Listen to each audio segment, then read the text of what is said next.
minėjot, kad reikia kažkokią prevenciją. Keli tėvai jau žino, apie tai gali vaikai veikia. Taigi darbe kasdien susitikime.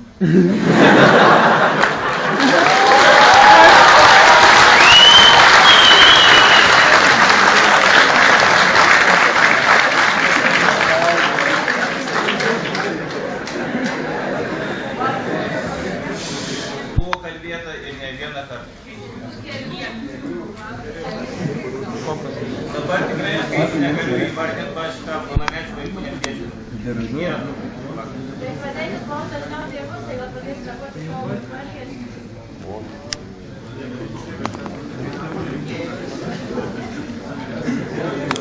Mes darysim, ką norim. 16 metų stovi, žiūri į akis ir taip aiškina, nieko nebijo. Tai verkia, tai juokias. Ar jūs narkotestą kokį padarykit, patikrinkit, ką jie vartoja, nes taip logiškai nepaaiškina.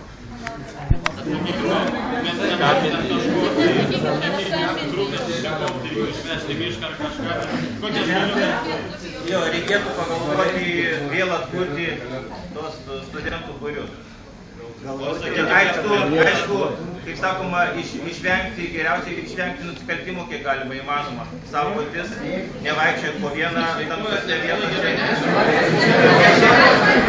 Negalima sakyti, kad 100% viską daro tie nepilnamečiai, suprantat. Čia akademija yra toksai kryžkelė, kad labai patogu ir link garliavos, ir link šakių, ir link autostradų. Į visas pusės galima pasiduoti. Taigi juos visus matė visi. Kokią aš galiu priemonę naudoti, į balinėlį kažkokį tai ginklą, nes aš Puolimo metu jūs galite gintis, nepersingdami bet dujų balinėlį naudodamas, aš galiu būti patraukus su tokia gyvybė. Jeigu tai yra savigina, vis tiek, kaip sakoma, bus atliekamas patikrinimas kažkoks, tai sunku pasakyti, vėl kiekviena situacija yra skirtinga. Negalima vienareikšmiai pasakyti, kadangi sprendimus vis tiek priims. Pareigūnai sako, kad vyksta ikiteisminis tyrimas. Ar šitame tyrime jau yra kažkokie identifikuoti asmenys ir ar jie yra mūsų gimnazijos mokiniai? Yra. O kodėl mes neinformuojame? Kodėl mes neinformuojame?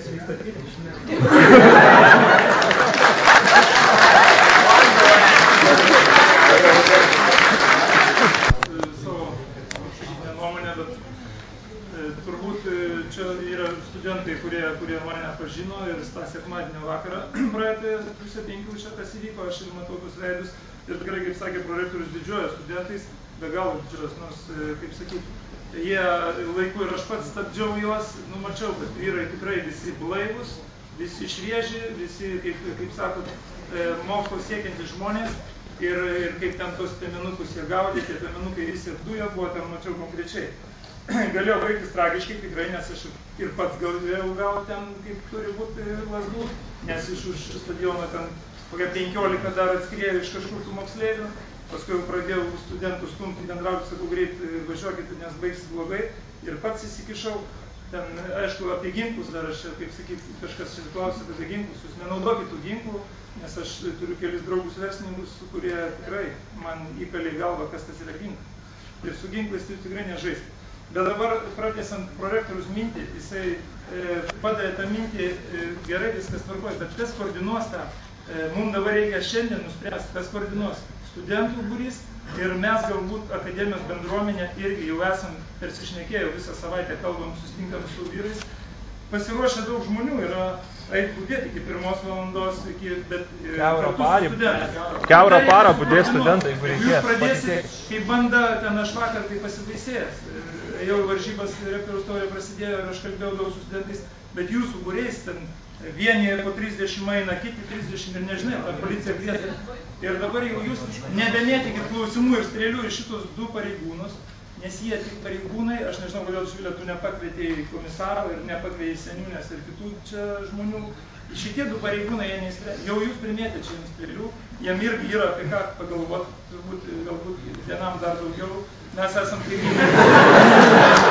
Taip, aš pilnai suprantu, aš pats turiu 2 paauglės dukras, irgi, žinot, čia nieko negali sakyti, bet reikia mums spręsti, kaip dabar studentus, Živilė, gal tu sukoordinuosi. Mes, bendruomenė, vyrai ir galim pabudėti, mėnesį pabudėti. Šitie du pareigūnai, jie tikrai, turėdami tiek priemonių ir tokius pinigus didelius kabutėse, jie nieko neįspręs.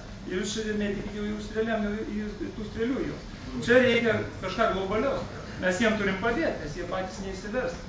Šito klausimu jie tikrai dviese jie nesukontroliuos. Aišku, šeštadienį, sekmadienį jiegi nedirba. Nėra pinigų, teisingai. Nuovada nedirba. Tai ką jie gali padaryti? 112, kiek mes...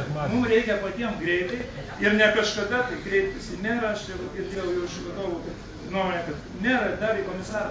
Dabar, rytoj reikia, kas pradeda? 5 vyrai iš mūsų ateis, iš akademijos 5 iš jūsų, studentai, rimti žmonės, be jokio, kaip sakyti.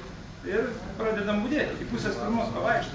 Bet reikia spręsti greitai, kas ką koordinuos. Jūs pasakytumėt, kas tą gali koordinuoti. Juk dabar, žinau, kažką reikia spręsti greitai. Tai užduodė tokį man klausimą, kurį aš negaliu atsakyti. Bet atsakymo ieškokim ir reikia to. Ar man labai patiko Roberto tas, kad iš gyvenvietės jau vyrai, kurie, atsiprašau, studentų, vis tik mažesni karštakošiai negu kad jūs, jaunas žmogus karštesnis. Tai šitą jau toks budėjimas labai gerai.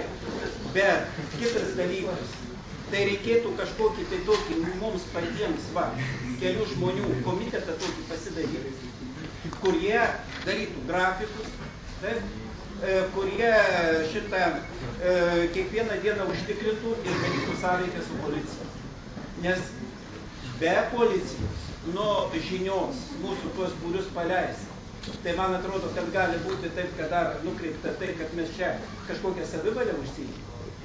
Jo, o aš už tai ir kalbu apie tuos, ar nėra kažkokių tai reikalavimų ir panašiai. Aš manyčiau, kad ir šitiems vyram reikia pagalvoti ir apie tai, kaip informuoti ir labai operatyviai informuoti komisariatą ir ieškoti bendrų priemonių, o ne tik tai, kad čia pagal mūsų tą darbo instrukciją tiek priklauso ir mes ką darom. Taip, aš manau, kad dar šiandien arba rytoj iš ryto reikia su komisaru. Taip, ir labai operatyviai dar reikia žinoti, mano suvokimu apsitarkime, žiniasklaidą. Šitokiu atveju, kada mes pradedam šnekėti, kad ten kažkur tai sueina galai į prokurorus, į tėvus policininkus ir taip toliau, tai man atrodo, kad labai gera priemonė yra žiniasklaida. Ir rytoj pabandysim, rytoj, aišku, labai netinkamas laikas. Rytoj prasideda paroda. Suvažiuoja daug aukštų pareigūnų. Šitas, kurie gyvena kitaip tom problemom. Bet manau, nedelsiant, rytoj mūsų pareiga ir šitų reikalų iš karto pradėtų dar ir šiandien vakare. Taip, Robertai, labai prašyčiau pamėginti tą koordinacinį darbą pradinį pačiam. Tai ar galima tikėtis, kad vaikinai, kurie pasidrąsus ir pasirengę padėti... Aš atvažiuoju, mane rasim dabar salėje rektoriaus taurė vyksta, tai kiekvieną dieną, aišku, dabar atostogos. Vėl jūsų nebus, čia savaitė kažkokia bus tuščia, tai jau į sprandą negausi. Ir aš tikiuosi pats negausiu. Bet po atostogų reikia iš karto. Aš būsiu visą laiką salėje. Mano telefonas kabo sporto salės. Kas sugalvosi, mes su keliais vyrais, ten 4-5 vyrai visada pasiruošę ten su jumis. Bet jūs nedarykit nieko vieni. Nes jūs vieni kaip darėt, aš mačiau. Biškai pačiam baisu.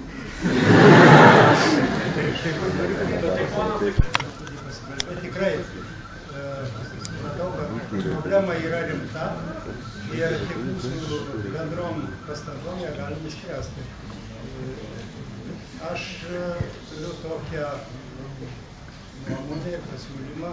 Rytoj atvažiuoja pas mane saugos firma viena ir tarsimės, kad samdysim, aišku, kad jie pabudėtų irgi ir būtų labai gerai, kad vat, prie jų kartu, nu aišku, nes jiem už kiekvieną žmogų reikia mokėti, bet vis viena, saugos firma jau jie yra profesionalai, jie turi kažkokias teisės ir gali